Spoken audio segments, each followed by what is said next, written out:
किसी जमाने में विक्रमगढ़ नाम का एक राज्य हुआ करता था। उस राज्य के राजा की दो रानियां थीं।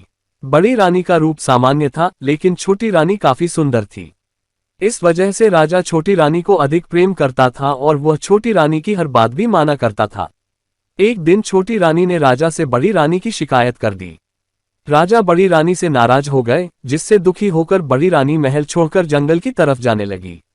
रास्ते में एक नदी पड़ी, जिसके किनारे पर एक अनार का पेड़ था। बड़ी रानी उसी पेड़ के नीचे बैठ गई और रोने लगी। उसकी रोने की आवाज सुनकर वहां पर एक नन्ही परी आई। उस नन्ही परी ने रानी से उसके रोने की वजह पूछी। रानी ने रोते हुए उससे अपनी सारी बात बता दी। बड़ी रानी की बात सुनकर नन्ही परी ने कहा, इस नदी में 3 डुबकी लगाकर स्नान करो, फिर इस अनार के पेड़ से एक अनार तोड़ लो। ऐसा करने से तुम भी रूपवान हो जाओगी, लेकिन मैंने जितना बताया है सिर्फ उतना ही करना, न इससे ज्यादा करना और न ही कम करना।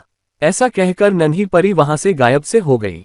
इसके बाद बड़ी रानी ने परी की बात मानते हुए वैसा ही किया। रानी ने जैसे ही नदी में पहली डुबकी लगाई तो उसके शरीर का रंग साफ हो गया।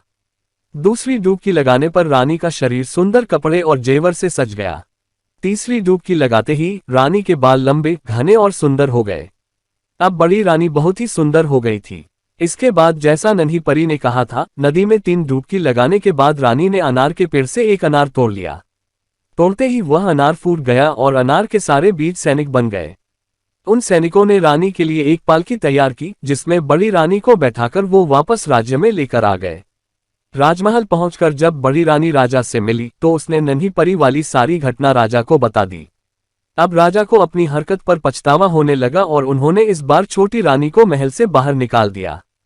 जब बड़ी रानी राजा को नन्ही परी की घटना बता रही थी तो छोटी रानी छुपकर ये सारी बातें सुन रही थी। इसी वजह से महल से बाहर निकलने पर वह सीधे नदी के किनारे गई और उसी अनार के पेड़ के नीचे बैठकर रोने लगी।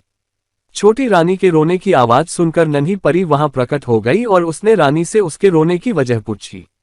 छोटी रानी ने झूठ बोलते हुए नन्ही परी को बताया कि बड़ी रानी के कहने पर राजा ने उसे महल से बाहर निकाल दिया है।